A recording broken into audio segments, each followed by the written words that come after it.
Hola y bienvenido a un nuevo episodio de Medicina Aplicada. El día de hoy haremos un análisis sobre un caso clínico sobre deficiencia de vitamina B12.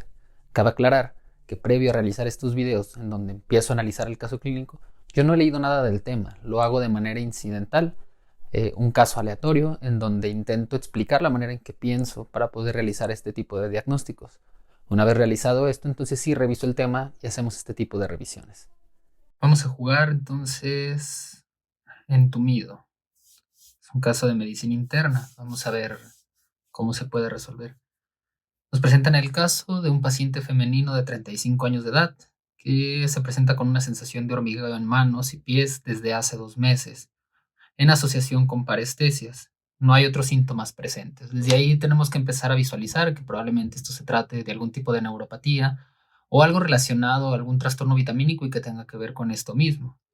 Como antecedentes médicos y quirúrgicos no hay nada relevante, sin embargo refiere un antecedente de un hermano que murió en la infancia por la enfermedad de Menkes. Actualmente no está tomando medicamentos, es una paciente vegetariana y que es estricta, además niega tabaquismo y alcoholismo. La parte de la dieta, y que es algo en lo que siempre se debe de hacer énfasis durante el interrogatorio, en general no es como la dieta lo más importante, sino hacer una buena anamnesis de qué es lo que está sucediendo para visualizar a nuestro paciente, es que una dieta vegetariana estricta le puede conferir ciertas deficiencias nutricionales y que en este caso pudiera orientarnos hacia el diagnóstico.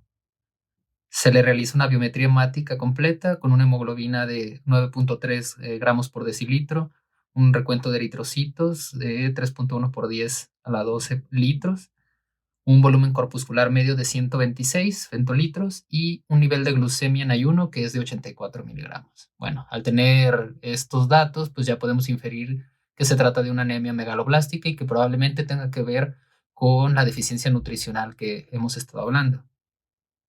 En la exploración física se encuentra la paciente febril con una palidez leve, sin ictericia, sin linfadenopatía periférica, con un pulso de 76 latidos regulares, con una presión arterial de 130/80. El resto de la exploración en corazón, pulmones y abdomen sin anormalidades. En cuanto al sistema nervioso central, se encuentra la paciente alerta, bien orientada, sin un deterioro cognitivo aparente, en extremidades superiores con tono y fuerza normal en ambas extremidades, con reflejos de bíceps y supinador aumentados en ambas extremidades, con una alteración simétrica de la sensación en la vibración y propiocepción en ambas manos. Dato súper importante. Extremidades inferiores, tono y fuerza normales en ambas extremidades, reflejos de la rodilla y tobillos aumentados y con una respuesta plantar flexora bilateral, lo que ya no corresponde a este cuadro clínico con una simple deficiencia vitamínica, puede haber algo más.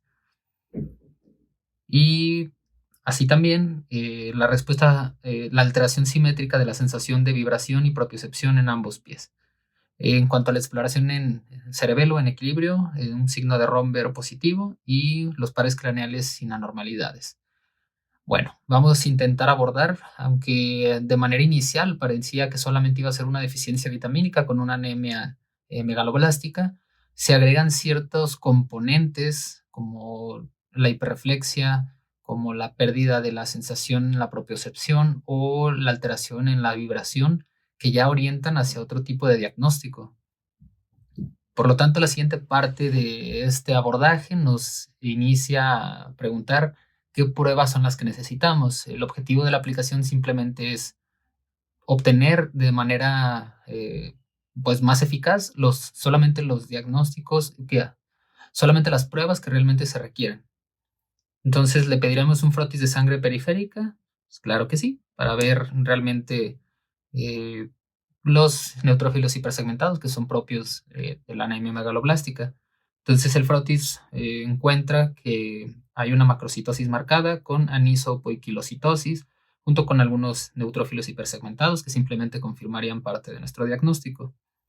Se nos orienta a realizar una resonancia magnética de columna cervical y torácica, estudios de conducción nerviosa y, bueno, corroborar los niveles séricos. En este caso, pues, pedimos los niveles séricos, donde encontramos una deficiencia de vitamina B con un folato normal y que estas se piden ambas porque las anemias megaloblásticas se tiene que hacer aún la diferenciación directa sobre si hay deficiencia de vitamina B6 o B12.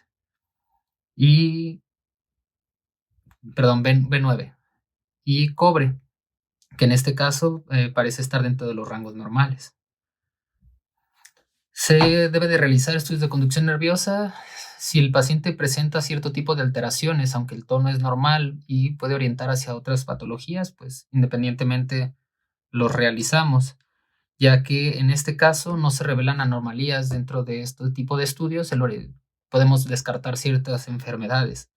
Y por último nos da la opción de realizar una resonancia magnética de columna cervical y torácica. Ok, de esto depende mucho parte del abordaje y de que obtengas o no las estrellas de esta aplicación. ¿Por qué pediríamos una resonancia magnética de columna cervical y torácica? Tenemos alteraciones en la sensibilidad, tenemos alteraciones en la propiocepción, que puede o no hablar directamente de solamente la alteración vitamínica.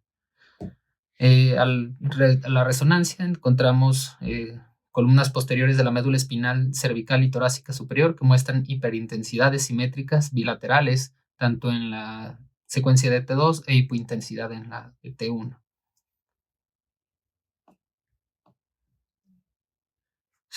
Después viene cómo piensas manejar al paciente. Entonces nos pide utilizar cobre parenteral, en este caso no es necesario. La suplementación de vitamina B12, que en este caso puede requerirlo la paciente, al menos de manera aguda, o simplemente darle alimentos fortificados con vitamina B12. Al tener manifestaciones tan claras de la deficiencia, lo ideal es reponerlo de manera parenteral, así también como por alimentos, y también se le da folatos, aunque no tenga una deficiencia directa, sí ayuda en el metabolismo de esta enfermedad. Por último, terminamos con este paciente y nos dará una clasificación. Bueno, obtenemos 2 estrellas. Veamos en cuanto al análisis qué es lo que fallamos. Bueno, aquí nos marca como error el haber dado folato, ya que se encontraba dentro de niveles normales. Y bueno, el resto del abordaje estuvo bien. Como se puede ejemplificar en este caso clínico, lo primero y principal que se debe de hacer es hacer una buena anamnesis. El dato más importante con esta paciente pues es principalmente esa restricción dietética que ella lleva para sospechar que lo que tenga sea una deficiencia de vitamina B12.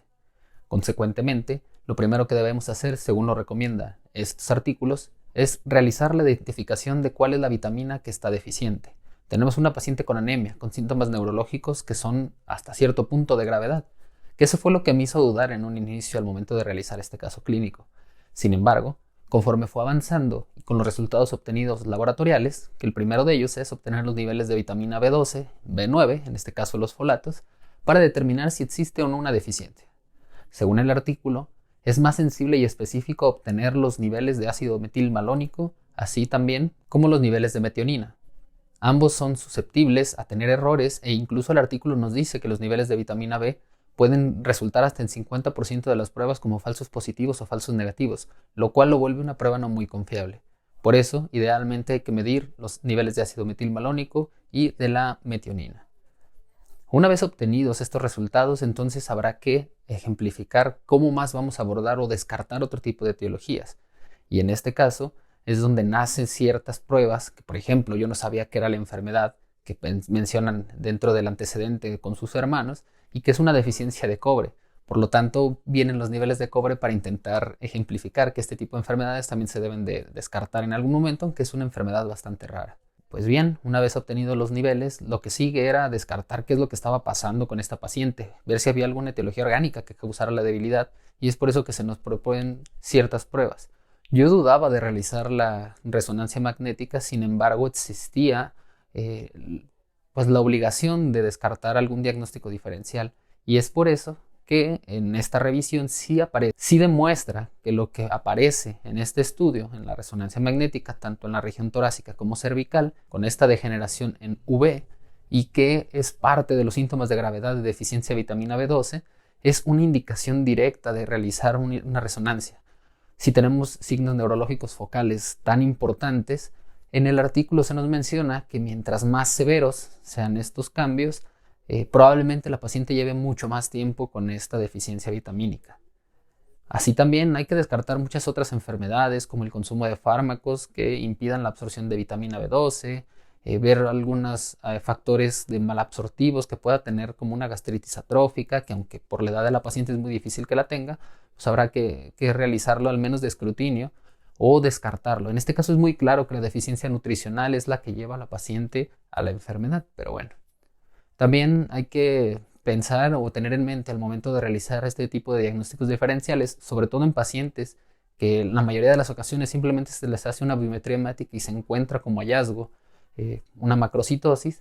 No a todos vamos a someterlos, por ejemplo, a una resonancia magnética o a múltiples pruebas de laboratorio. De hecho, aquellos que tienen síntomas leves no necesitan recurrir a más pruebas, simplemente se suplementa y entonces se atrae a la enfermedad. Por lo tanto, la resonancia en este caso estaba indicado. Así también, el uso de la electromiografía nos ayudaría a descartar algún problema de conducción que pudiera haber presentado, ya que la paciente sí tiene alguna degeneración, sobre todo en astas posteriores o en nervios periféricos del sistema nervioso, y que bueno, habría que haber descartado y que en este caso pues, resultó normal. Por último, en la terapéutica es la parte más importante de una deficiencia de vitamina B12. Existen diversas guías en donde nos dice que incluso la suplementación oral a dosis altas puede ser suficiente para disminuir tanto los síntomas neurológicos como existen algunos estudios clínicos aleatorizados en los que se ha demostrado que la suplementación bioral con 2000 microgramos de vitamina B12 es suficiente para disminuir a 4 meses comparado con la administración intravenosa. Sin embargo, se debe de hacer hincapié en que esa indicación debe de ser en aquellos que no tengan síntomas neurológicos graves, ya que el postergar una administración agresiva de la vitamina deficiente puede conducir a que estos síntomas no se recuperen del todo.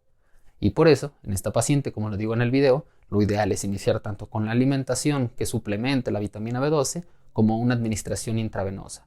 El esquema preferido, al menos en estos artículos leídos, es durante 1 a 2 semanas estar recibiendo dosis intramusculares y posteriormente sí suplementar con vía oral en caso de que la paciente no tenga ninguna deficiencia, pues pueda ser enzimática, por ejemplo aquellos con anemia perniciosa, que también se ha demostrado que pueden tener una difusión pasiva de vía oral, pues al menos de manera inicial debemos repletar primero los depósitos para después tratar la enfermedad.